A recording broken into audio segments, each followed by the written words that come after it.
Parsons, having been found guilty by a jury of your peers. I didn't see any jury.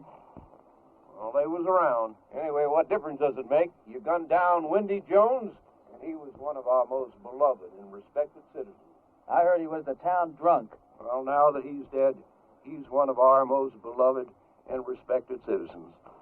I don't care who he was. I didn't kill him. You've got the right to hear a few words from a preacher. Unfortunately, our preacher's out of town, but luckily, we got Farley Millard here, and he's a feed and grain salesman, and he owns a Bible. No, thanks. Now, what does that mean? I don't want any feed and grain salesmen praying over me. I don't want anyone praying over me. I don't believe in that stuff. You ready, Max? Up. You got one more inalienable right to speak a few last words, and I mean a few. We don't want one of them things where the chem takes off with a Declaration of Independence. Well, go on. Well, I'd just like to say that this is the lousiest town that I've ever been in.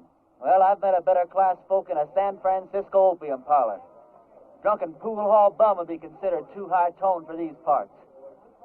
And as for your system of justice, well... That's enough. You see what I mean? He was just one breath away from the Declaration. All right, Max. Don't do it! Don't do it! Don't do it! Don't do it! Ed Lowe's just confessed. He killed Wendy in a drunken barroom brawl about a pregnant Indian squaw. Ed claims Wendy was the father and that he was acting as the avenging angel. Wendy was going to be the father or something? That's what Ed says. All right. Untie him. Give him his gun.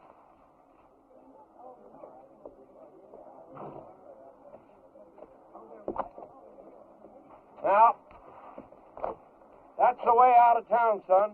Take it, keep on going, and don't you never come back. You heard her. I'm not guilty. Even so, we don't want no fast guns in this town. Fast guns right alongside with lepers in this law-abiding community. Can I ride back to town long enough to get some food? That's the way out, son. Don't press your luck.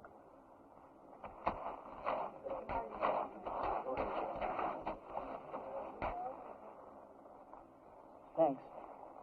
Bye. I'm going with you. You don't have to. I'll be back. When? Whatever you do, don't leave town. Wait. Never give up hope. See ya.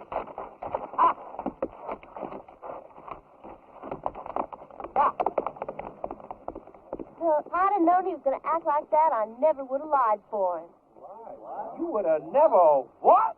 I don't care. I thought he was cute. There ain't a man around here I'd have as a gift. And he took a bath every so often besides. After him!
Reverend Frank Fleming. Well, pleased to know you, Frank. Dear Reverend, everybody in Castle Walk is real excited about you coming here. We ain't had a preacher here in over 3 years. When our last one left in such a hurry, he didn't even say goodbye. He was a pious man, but he had a yellow streak down his back. We're all looking forward to meeting you for the first time. We're all looking forward to meeting you for the first time? I don't know how long you'll be willing to stay, but you'll be welcome every minute of it.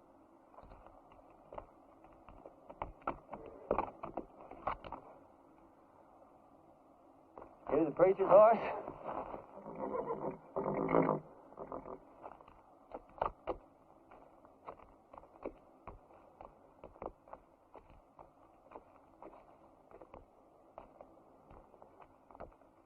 Let's see what you got, pal.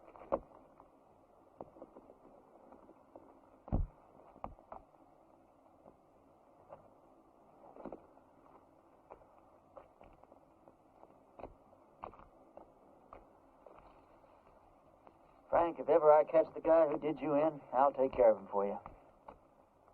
In the meantime, I'm going to need your clothes and your horse. I got a posse after me for something I didn't do.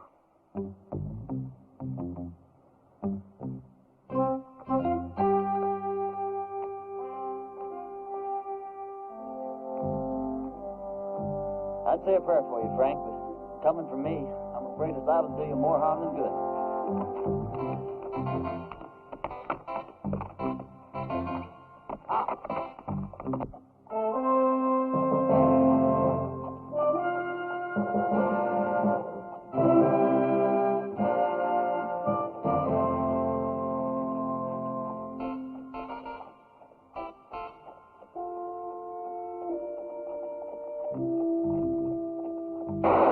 Pull up. This is a hold-up.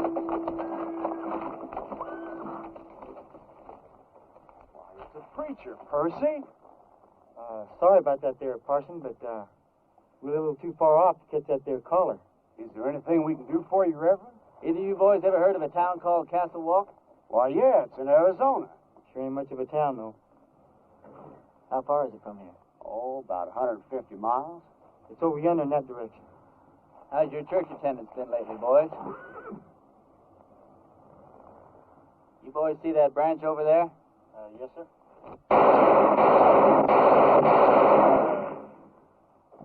That was for the Lord, boys. He loves you, but he hates your profession. Yeah, I can see how he would. I want you boys to go and sin no more. We surely won't, Parson. As soon as we can afford not to. Preacher, you being so good with that gun and all, how come you didn't just kill us as we was riding up here? Because you boys are children of the Lord, just as much as I am.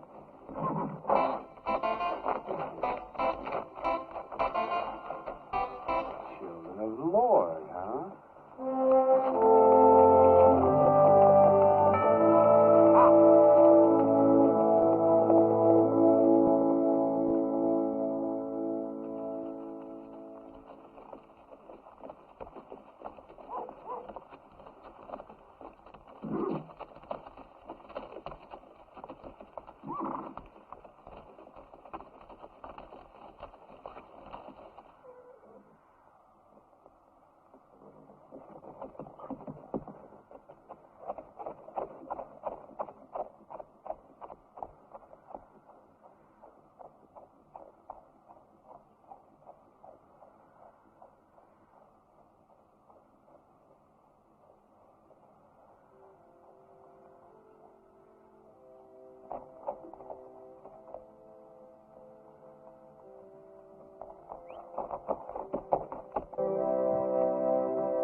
Sorry, Sadie.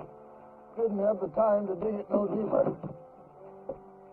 Well, I guess we better just put him in the ground and get it over with. All right. Without even a few words? Mr. Ross didn't say nothing about no words. Said we could have a burying. Mr. Ross didn't say nothing about no words. But Sam was a Christian man. You can't just bury him like a wild dog. Can't we stand up to Mr. Ross just this once? You're leaving here after the burial. We got to stay here and live with him. All right, let's get going.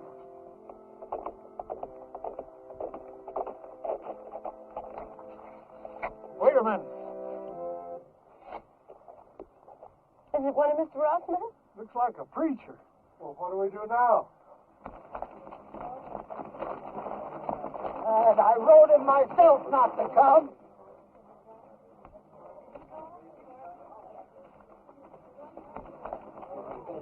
Thank God you're here, Reverend. I've got many receptions in my life, ma'am. Yours is almost unique. We were going to have to bury my husband without any proper words being said. But now that you're here... You, the Reverend Frank Fleming? That's right. I wrote you a letter telling you not to come. No, you wrote me a letter welcoming me to Castle Walk. I wrote you that letter. Yeah, but things changed.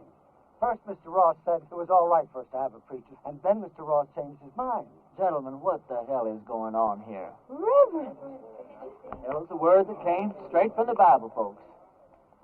All I know is we've got a heartbroken little widow here. You did say you were the widow? And these are my children.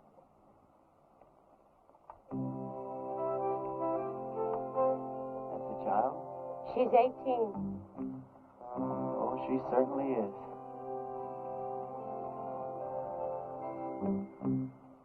Well, first order of business as I see it is to get this poor man put decently into the ground. Oh, thank you, Reverend.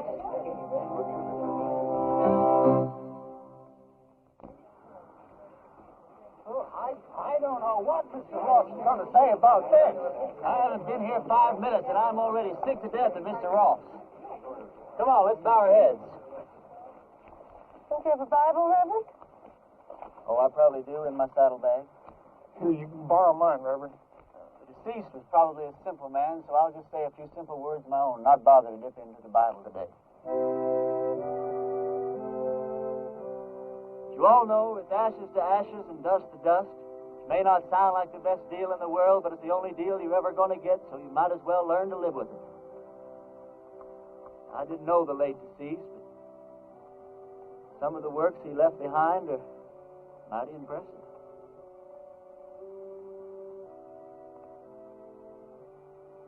Well, what did he die of? He was shot in the back. May the full wrath of the Lord fall on people who shoot other people in the back. It's a rotten, sinful way to make a living. Amen. Amen. Can't thank you enough, Reverend. I'd like to say more, but Mr. Ross only gave us half an hour to get out of town after the funeral.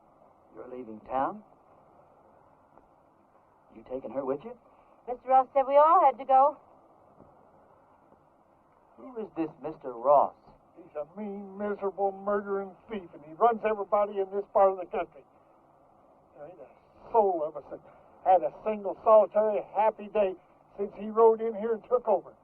He's going to hear every word that you said. Yeah, and he'll probably kill me. But at least I got to say something that should have been said before I died.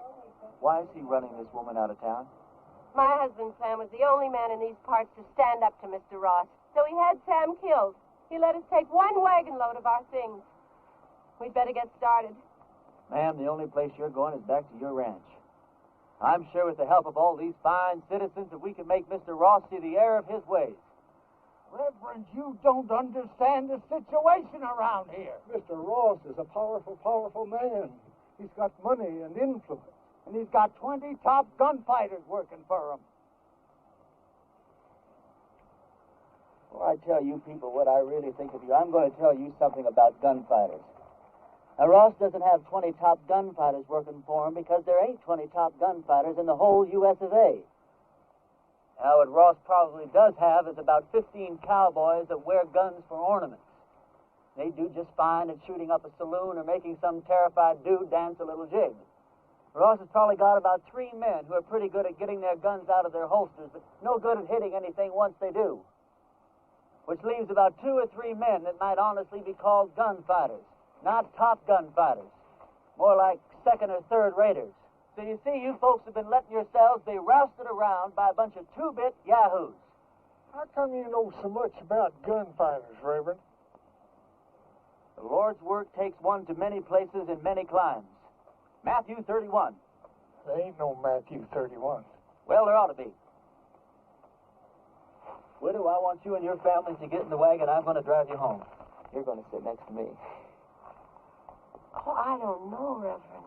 Man, you don't look like the kind of woman that would back away from a little fight. Where's your faith? My faith is in good shape, Reverend. And if you're willing to take the risk, so are we. Get in the wagon, kids. Us and the Reverend are going home.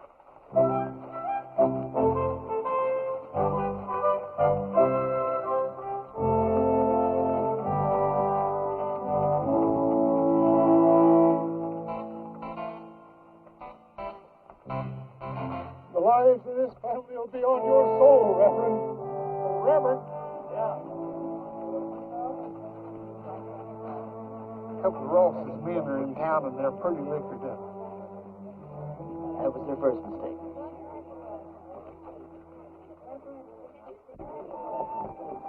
You ride my horse, son. Okay.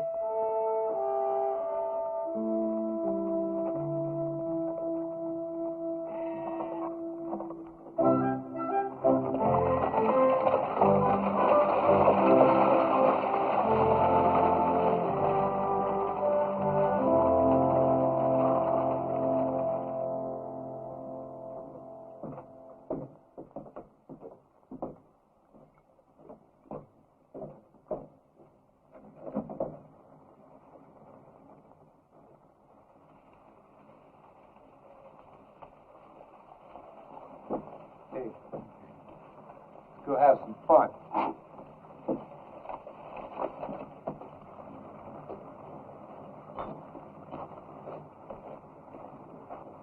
Remember the children, Reverend. Those are just two of the cowboys, ma'am. Who? Where do you people think you're going? Where's the place that Ross would least like us to go? I'd say her ranch. Well, that's exactly where we're going. Wait till Mr. Ross hears about this. Mr. Ross is a skunk of doubtful parentage. Mr. Ross is so low he could walk under a rattlesnake's belly wearing a high hat. And that's what I think of Mr. Ross without ever having met the man. Now, that was indecisive, cowboy.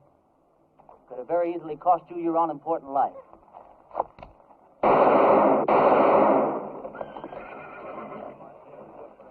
Those could have just as easily been your ears flying off your head, boys. Well, that's a terrible way for a preacher to have.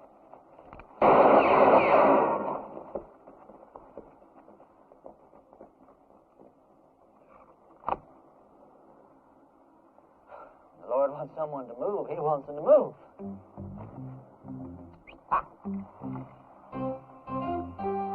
Reverend, my husband Sam would have followed you to hell and back. Oh, don't talk about hell to a sinner, ma'am.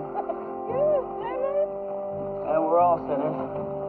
We're about to be.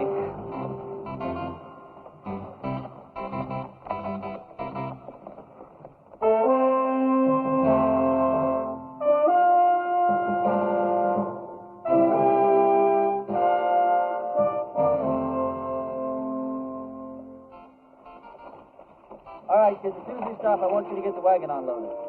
I want to get this family settled in before dark. You don't mind if I order your kids around a little, do you, ma'am? Reverend, you can do anything you want to. Reverend? Reverend? Yes, ma'am. Reverend, this hole in the back of your coat, it looks like a bullet hole. Well, that'd be my guess, ma'am. You guess? How could a man be shot in the back and not know it? Well, I was carrying that coat over my arm when the shooting took place.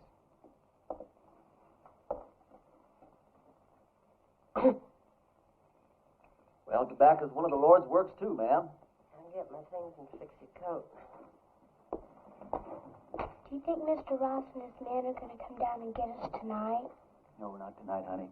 I'd imagine that Sunday in church would be where he makes his first play. Aren't you scared at all? Oh, I'm scared, all right, Sally. But not the kind of scare that'd make me knuckle under to the likes of that Ross.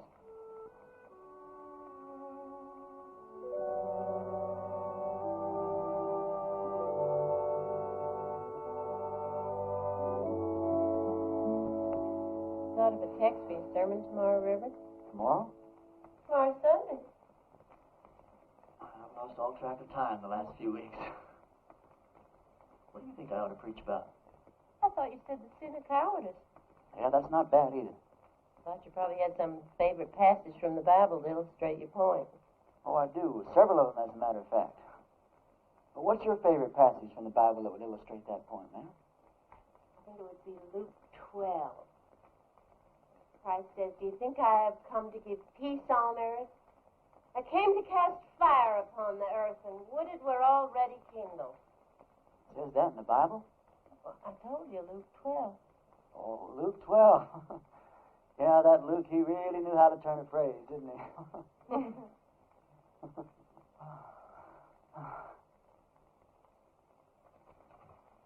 your clothes up for the services.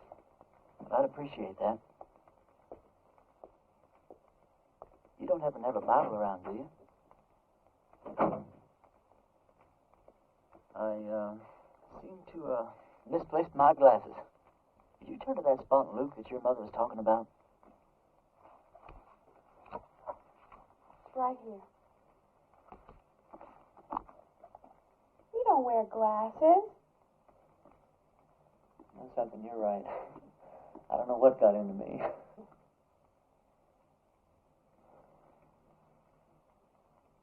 Well, good night.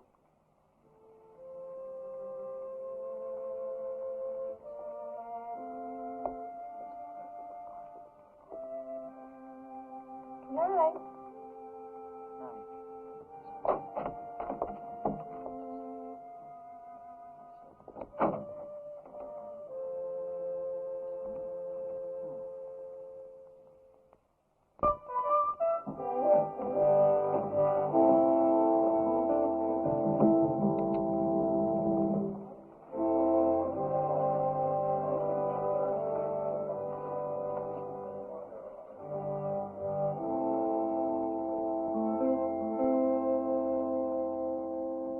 Folks, I'm going to read you from Matthew chapter 10 and verse 34, although Luke says pretty much the same thing in his 12. Think not that I am come to send peace on earth. I came not to send peace, but a sword. Now, I don't know what that means to you, but I know what it means to me. It means that while God loves peace, when the occasion arises, He's not reluctant to use the sword. Matter of fact, when the occasion calls for it, He might become downright irritated if you don't use the sword, or the gun, or the rope, or whatever's handy.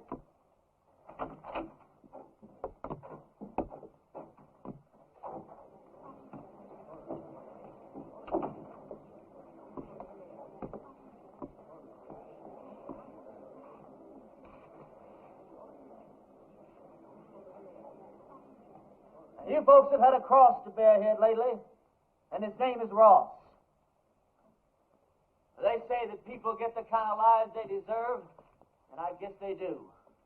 But when men won't fight for their wives, women, and children, and when their women won't make them fight for what's right, then these people don't deserve any kind of lives at all. That's exactly what you've got.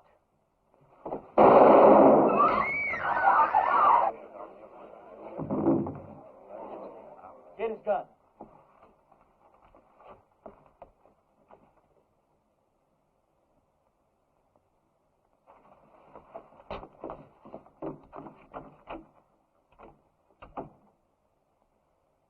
Never done it? I don't think you could possibly realize what an awful thing it is to kill a man. I don't know who God must be mad at the most. That man for wasting his life at the order of some tin-horn dictator. Me for having to do this thing in his own house. You people haven't quit before the fight even got started. I haven't got the heart for any more church today, that's all.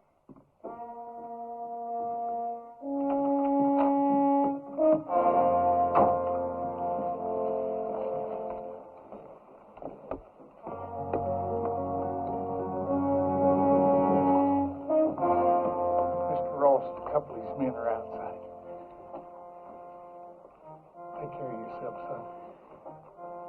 Every second.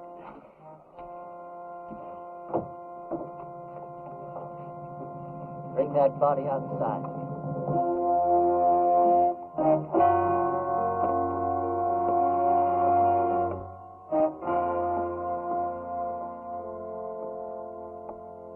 You've had a couple of fun days here, preacher. Well, I tell you, Ross, The name is Mr. Ross. The name was Mr. Ross. Now, you hear me good, Ross. Either of those two men go for their guns. I'm going to go for you first. I think I can take him, Mr. Ross. Don't think. Here's your chance, boys. Either you holding any grudges against him, draw on me, and I'll kill him for you. If we go together, we can get him. Before or after he kills me. You don't look all that fast to me. Shut up.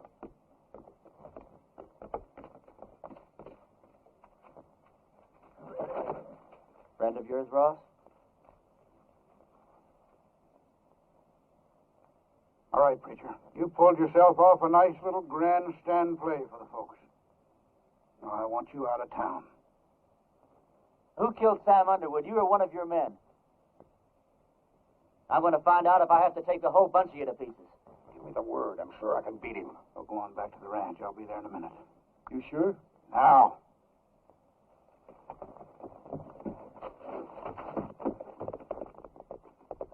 That's the way I like it. Man to man. Do I make the first play or do you? I just changed my mind, preacher. I don't want you out of town. I want you right here where I can get you anytime I want you. Service is next Sunday at 10 o'clock, and there's a 4-bit fine for being late.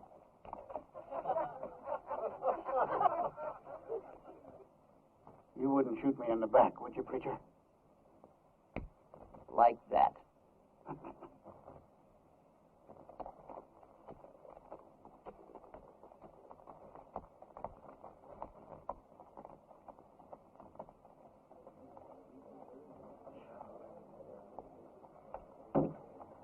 Any of you folks think your preacher doesn't deserve a drink after the events of this morning? Well, we just don't believe in the same God, that's all. Some of you boys plan him, will you? Don't you feel a little strange having a drink with your preacher on a Sunday morning? No. How come? You know, about 10 or 12 years ago, I took a trip up to Cheyenne. Come across this altercation between a 19-year-old kid and one of the top gunslingers in that part of the country at that time. This kid, he didn't want no part of the fight, but this gunny was drunk. He kept at it, and finally the kid had to go for his gun or get blasted right there in his tracks. It was plumb pitiful. How? This kid was the fastest thing I ever seen. Caught that gunny flat-footed. Why, he was dead before God got the news. I inquired around, found out this kid's name was Ernie Parsons. Ernie, what are you doing here in Castle Walk dressed up in that preacher's outfit? It's a wrong guess, Billy. You know, once you've seen a top man handle himself in a gunfight, you never forget one little detail.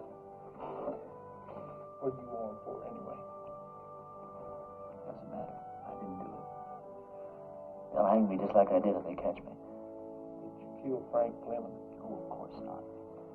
Came across his body in the hills, and he was already dead. I was half starved, no place to go, so I took his clothes and horse and came here. All right. I'll ride back to the ranch, tell the widow and the kids goodbye, and I'll move on. Why leave? You're the answer to our prayers, Ernie. No, I'm not, Billy. Don't let these clothes fool you. God moves in mysterious ways, boy. Not that mysterious.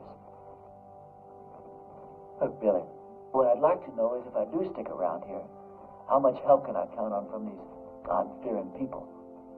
Almost none. Almost none? None.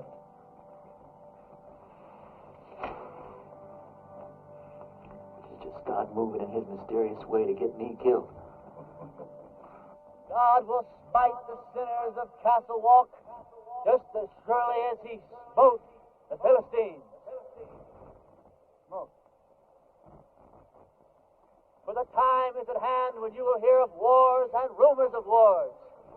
Be not afraid, for this must first take place. Nations will rise against nations, kingdoms against kingdoms. Not a head on your hair, or a hair on your head will perish. I quote Luke chapter 21, verse.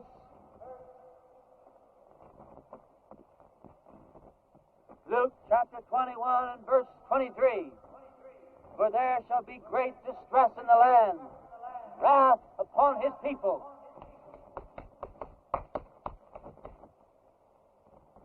I brought you some lunch. I didn't know preachers had to practice. Well, either that or watch the collections fall off. Huh?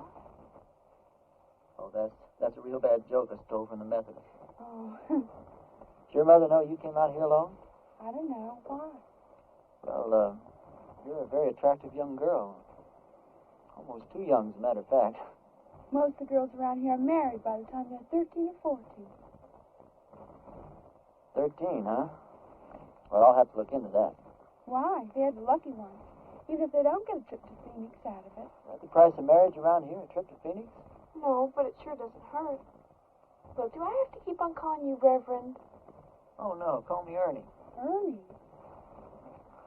My full name's Frank Ernest Fleming. All my good friends, they call me Ernie. Is there anything in your faith against marriage?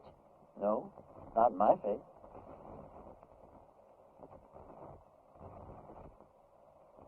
Look, Sally,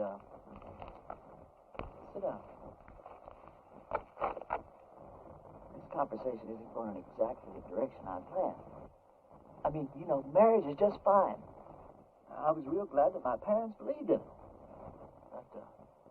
But there's other things, too.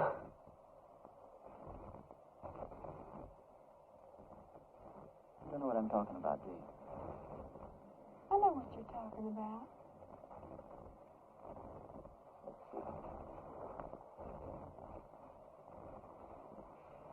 What's the matter? Oh, it's these clothes and this collar. It's just, I'm not going to get anywhere dressed like this. I don't think it makes much difference. You would if you were dressed like a nun. It's just the wrong outfit for what I had in mind.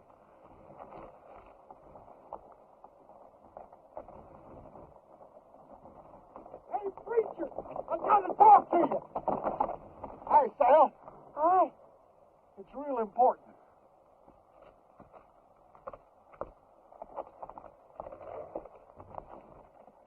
You know a gunfighter named Jake McCoy? Yeah, I know of him. He's in town, My blessings on him. and he's working for Ross. Is he really good? Yeah, he's the best. You can take him, can't you? You sure he's working for Ross? Yeah, and he's looking for you. Although he don't know who you really are. Well, that doesn't matter. Or does it? Where's he at now? Well, he's at the men's saloon when I left town.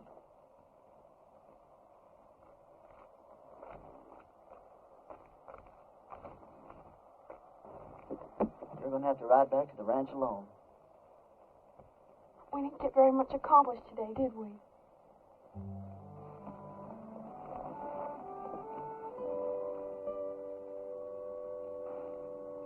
Can't you just feel the ice breaking all around us?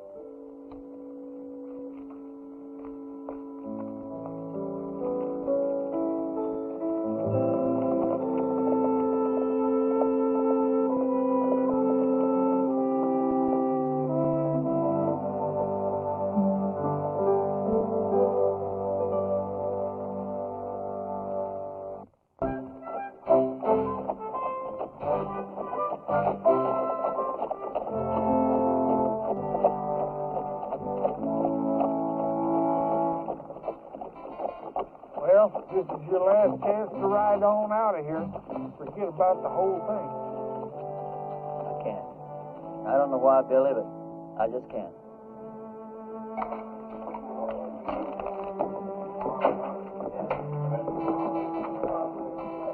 Tim will be honored, but table. He's already spotted you.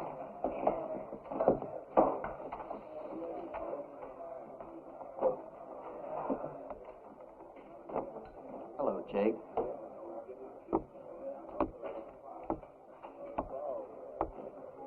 I was just about to go looking for you.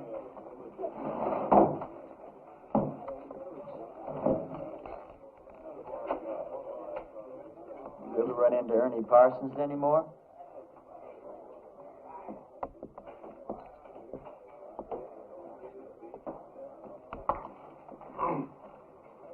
I've never run into Ernie Parsons. Any time, any place at all, ever.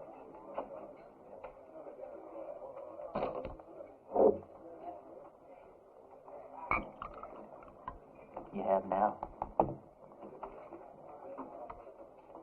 You?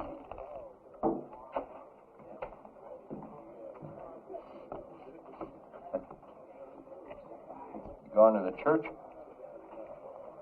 Into hiding for the winter. Oh. I always heard you were kind of smart. I never heard that about you.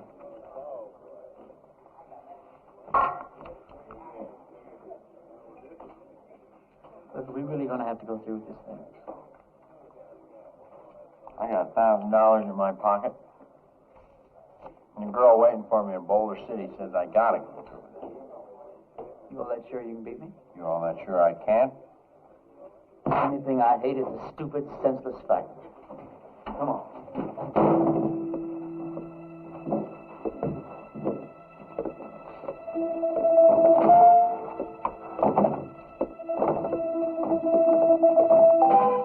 Well, how do you want to do this? Billy, when we get in position, flip a coin. When it hits the ground, we go for our guns, all right? All right. Jake, one of us is going to die, and it's not going to prove a thing. Sure it is, Ernie. It's going to prove which one of us is a fool to call himself a gunfighter.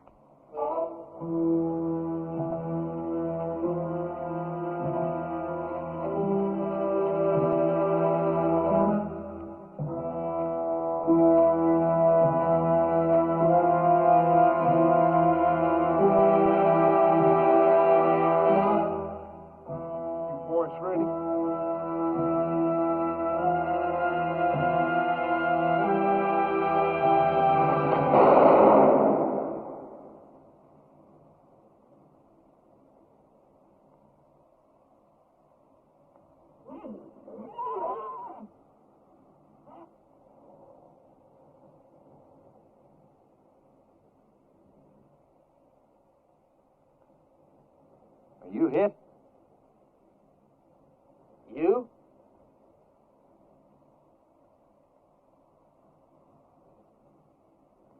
You ever miss from this distance before? Never. Me either.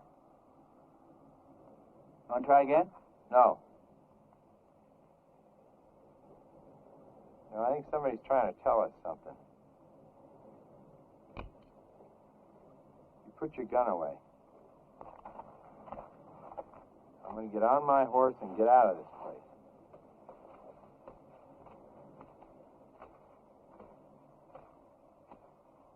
I beat you. You know that, don't you? Oh, no, you didn't, and you know dang well you did, Jake. You going to give Ross his $1,000 back? No, I'm late for my date.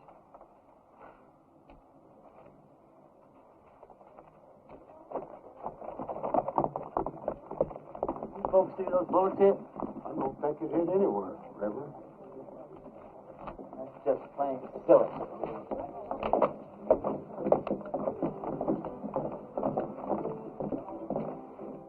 Hold on.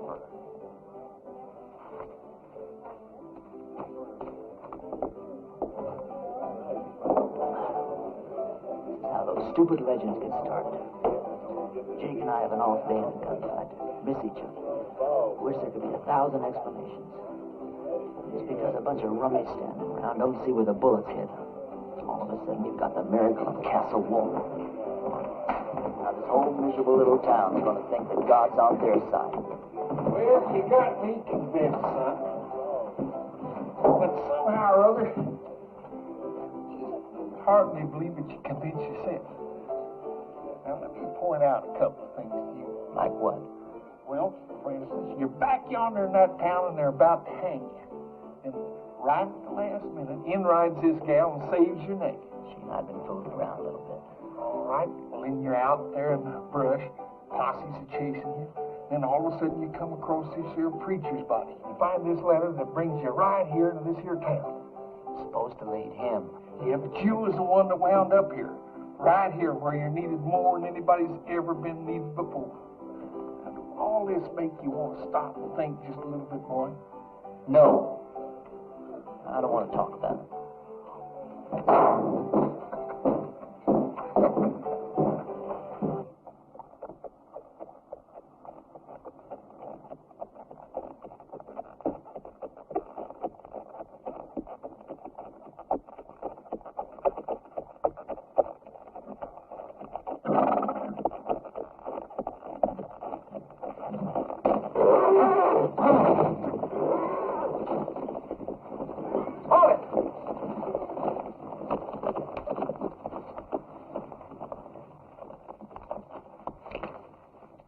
You should have listened to me when I told you to get out of town. You shouldn't have backed out in front of me the other morning either. Now, this whole town's going to have the idea that you're just a little less than the tin god you pretended to be. Just tell me one thing. What really happened between you and Jake McCoy? I chased that bum out of town. And he's not going to give you your $1,000 back either. He said to tell you that's the price he charges for shaking hands with scum like you. Get on with it. Freeman, you drop that rope real slow.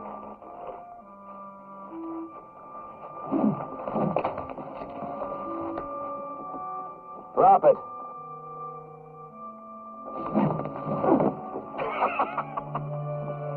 You ain't getting out of town fast enough, preacher.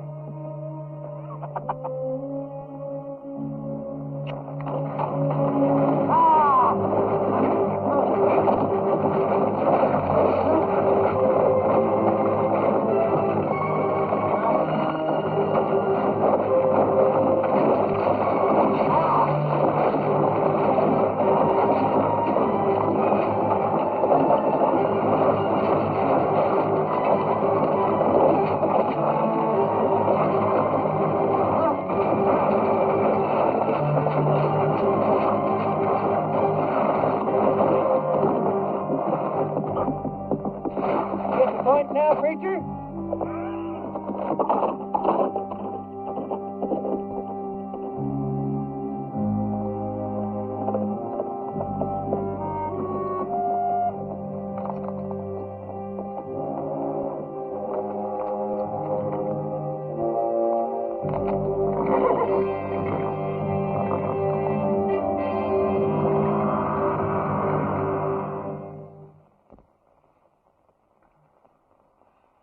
Bunkhouse of our ranch.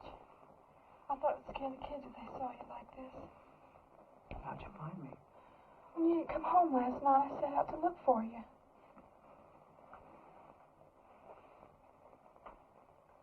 You stripped me down? I'm a ranch girl with brothers. Don't make a big thing out of it. You're something brand new in my life, Sally.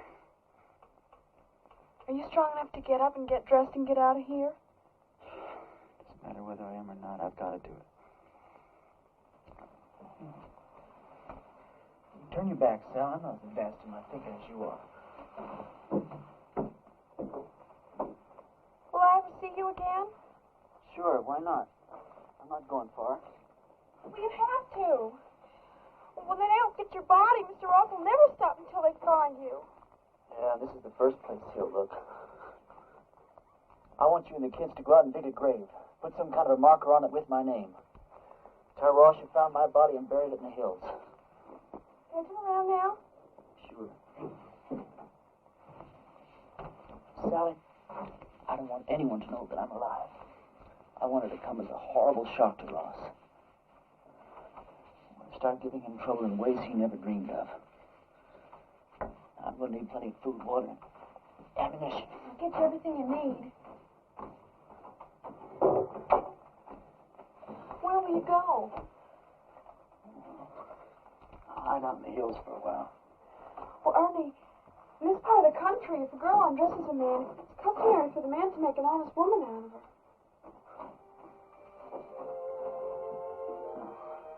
I'm sure that's true in every part of the country. If I live through the next little while, well, we'll have a serious talk about that.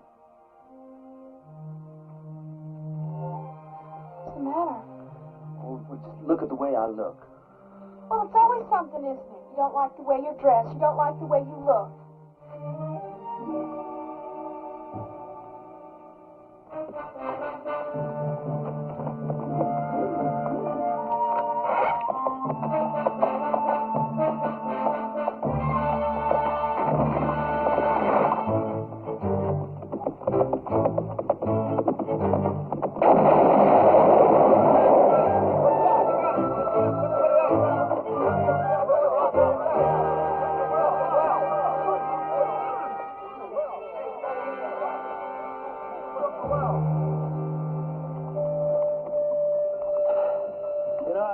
There's a bunch of outlaws operating up in these hills.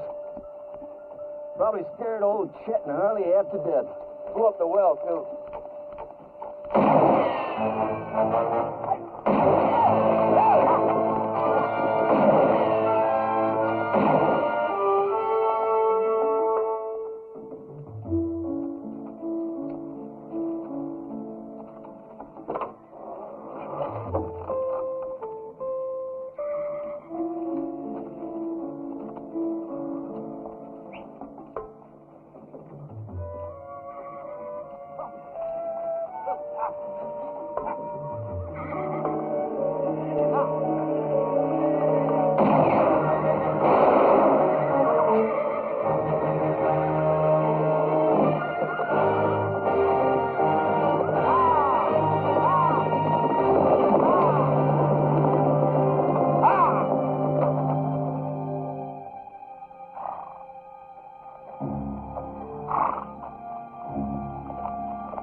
Maybe there weren't nobody there at all.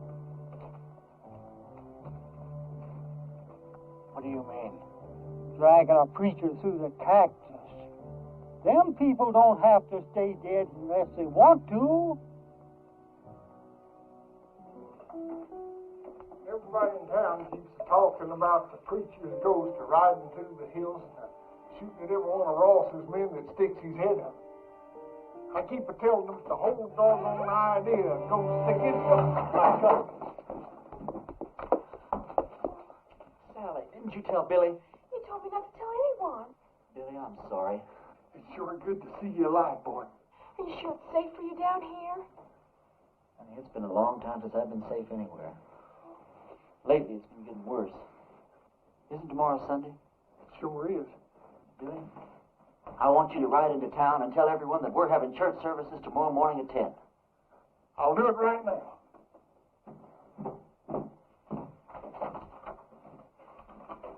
Sally told you our plans, ma'am? You have any objections? No. Ma'am, has it occurred to you that Sally's liable to end up one of the youngest widows in these parts? Mary Mert's only 14. She's been a widow 2 years. Besides Mary Mert. No, Grace Dorothy only been married a week and a half when her husband fell down a mine shaft. You know how old she is. Sally, could we take a walk outside? Excuse us, ma'am. Sally, the reason I brought you out here is, well, one of the reasons. If we're going to be husband and wife, then you've got a right to be in on the decisions that affect the both of us. You understand? Now, if I stay here and fight it out with Ross and his men, the chances are very good that I'll be killed. But on the other hand, we could leave here tonight, get married the very first town we come to, go someplace we both like and settle down and just have a wonderful life for ourselves. It's all up to you, Sally. You just say the word. Well, Mom always said never throw yourself in between a man and what he thinks he's got to do. Well, I won't kid you, Sally. I'm a little disappointed in that answer. No, it's all right. I got the strangest feeling that I've been pointed straight toward this shootout ever since the day I was born. There wasn't a thing in the world I could do about it. Billy says it's God moving in his mysterious way. Me? Well, I just don't know. You very religious, Sally? Wait a minute to talk and talk. Can't you be quiet and get on with what you're supposed to be doing? Yes, ma'am.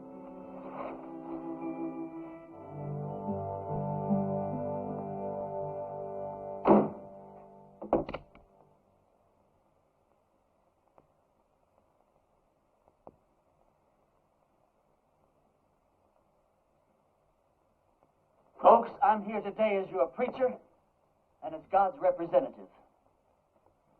As your preacher, I've stood up to your enemies for you, and all it's gotten me so far is a lot of bruises and a bunch of cactus spines. Now, I understand that a lot of you thought I was dead, and that my ghost was raging through the hills, wreaking my vengeance on Ross and his men. And I want to ask you something. What were your feelings? Were you scared that you might have an angry ghost raging in your hills?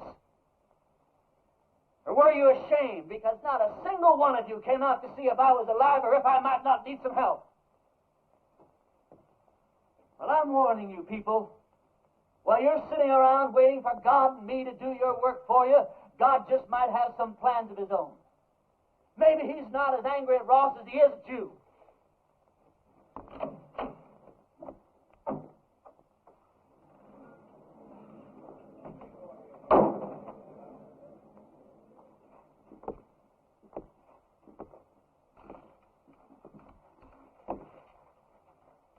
I'm not armed.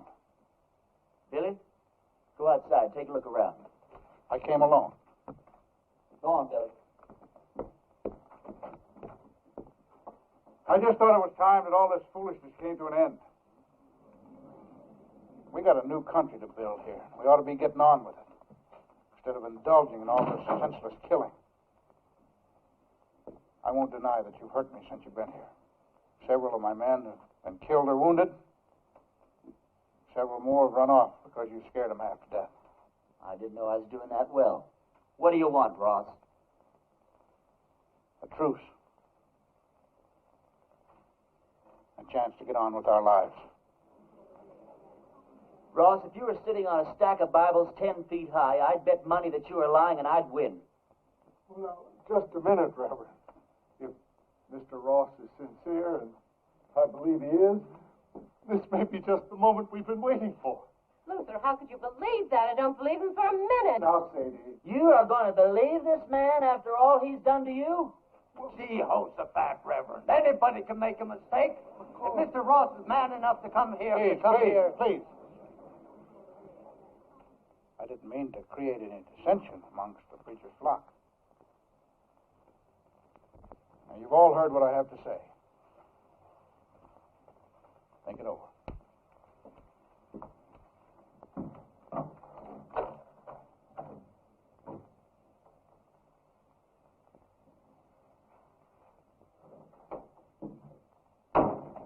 Well, I think we ought to accept the proposition. I think you're right.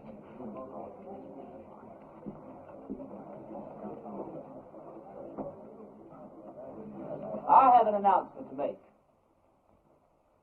Miss Sally Underwood and I are going to be married tomorrow morning at 11. You're all invited.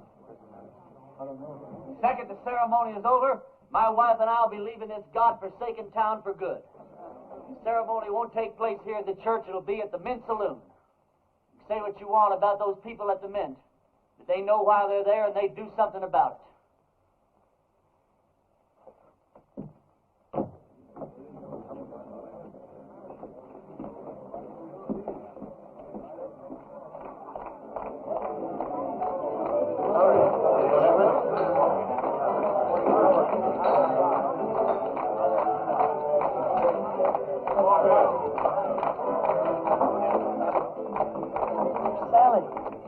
She's out back getting dressed.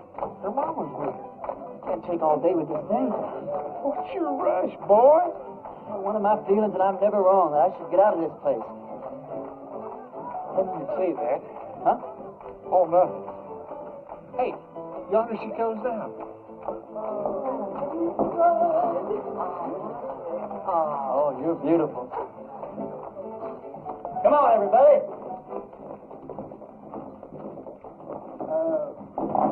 Don't you get the feeling that maybe something's missing here? I mean, who's going to perform the ceremony? You're the only preacher around here. Well, I don't know of any law that says I can't delegate my otherworldly powers.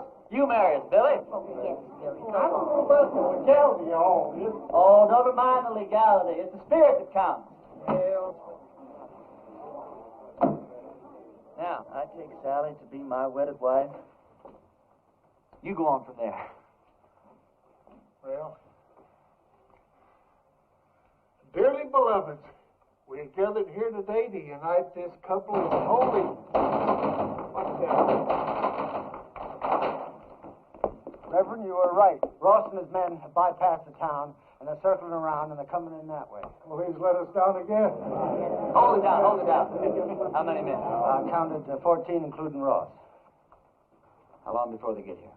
Not more than 5 minutes. Well, 5 minutes is plenty of time. Go on with what you were saying, Billy. I'll have to get ready for Ross, otherwise I won't stand a chance. We'll have to finish this thing later. All right, folks, this is it. Now you see how much his word means. Ross and his men are coming into town for just one reason, to get me. Because he knows if he kills me, there won't be enough fight left in the rest of you to hold off a bunch of sick old ladies. This thing works two ways. Now, if I can get Ross first, then his men won't have any reason to go on with the fight. So all I'll need is some of you to keep his men pinned down while I take care of Ross.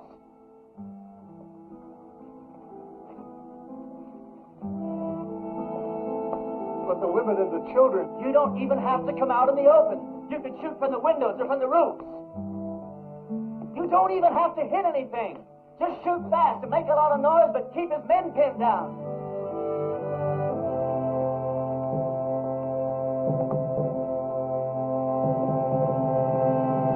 Can't believe it, Reverend. I'm with you. Give Ma and me a couple of rifles. Well, you said we didn't have to hit anything, just make a lot of noise. You don't think I'd take a chance with you, do you? Come on, Billy. Give me the keys to the hardware store. Barbershop. I don't hate you people. I guess you just can't help the way you are. Well, I ain't gonna be that easy on you. Ernie, there's something else that you ought to know about.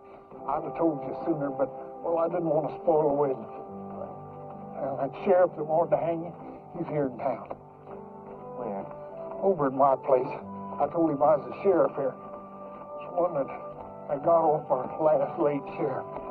Anyhow, I told him if he'd wait there while I'd round you up and bring you into him.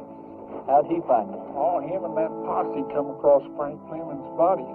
When them old boys knew Frank, they figured that you'd switch clothes with him. Well, if he wants me, he's just going to have to get in line behind Ross and those other 13 men. You take the barbershop. Ernie, when this thing's over with, though, you got to get out of town. That's all there is to it. Billy, what the hell makes you think we're going to live through this thing?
Preacher, if he's not out here in 2 minutes, I'm going to burn this town to the ground.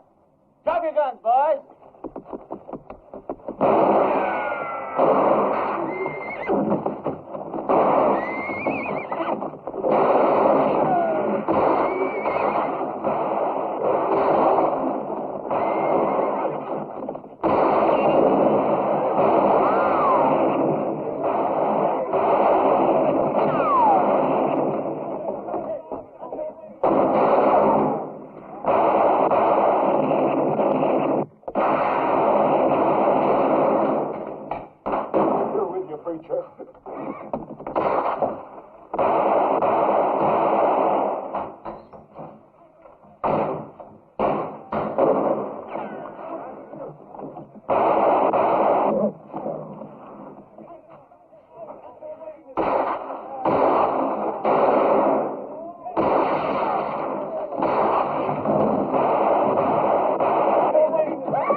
You all right? Barely.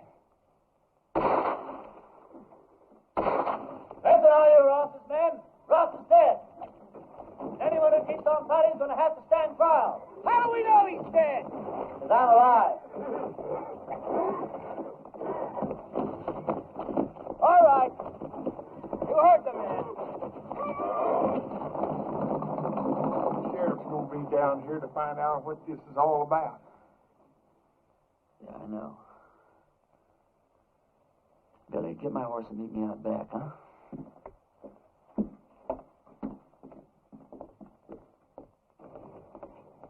Go over to the men's saloon and tell Sally to meet me back at the ranch. We'll take off from there. No, I ain't going to do it. I'm a dang fool for going along with this thing as far as I have. I ain't going to go no further. What are you talking about? I ain't going to let you run away with that kid. Her not knowing who you are or what you are or what kind of a life she's letting herself in for. You think if I told her everything, she still wouldn't ride away with me? Well, of course she would, Ernie. Because she's 18 and you're her first love. Well, that's good enough for me. Ernie, when that sheriff finds out you've left town, do you suppose that he's just going to give up? I can take care of him. Yeah, you can take care of him with one hand while you take care of Sally with the other. And if something goes wrong, like she can just stand around with your baby in her and watch you hang. You think I could just ride off without telling her why? I'll tell her.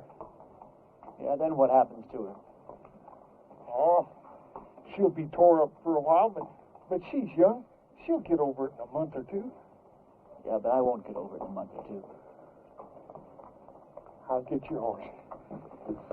I'll get it myself.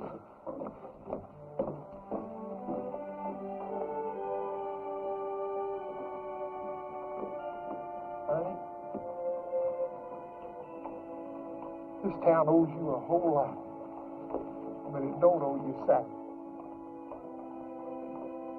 Can't make any promises.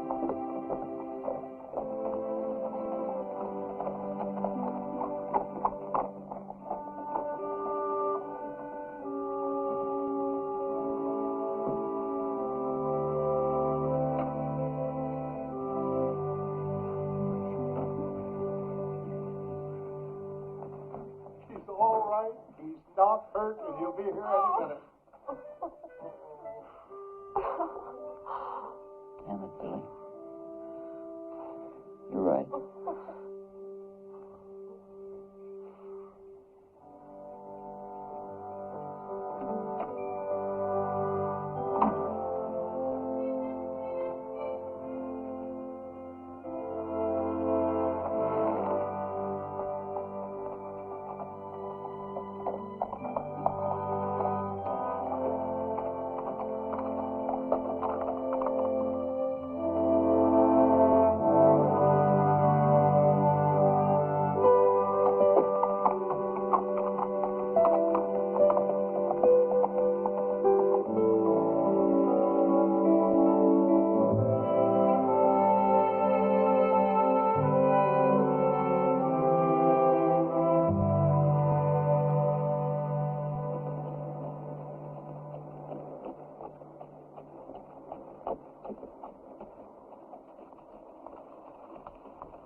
Blessings on you, Well, Reverend. thank you.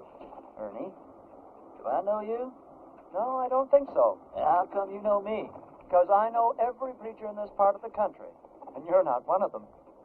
And I've been hearing about a gunfighter named Ernie Parsons and some interesting goings-on in a town called Castle Walk. Now, don't believe everything you hear, Reverend. Oh, I don't. That's why I'm on my way to Castle Walk right now, to investigate these wonderful stories. Well, maybe you should get them a real preacher now. They seem very happy with the one they had. They had a gunfighter, not a preacher. God moves in mysterious ways. You boys sure do hammer away at that phrase, don't you?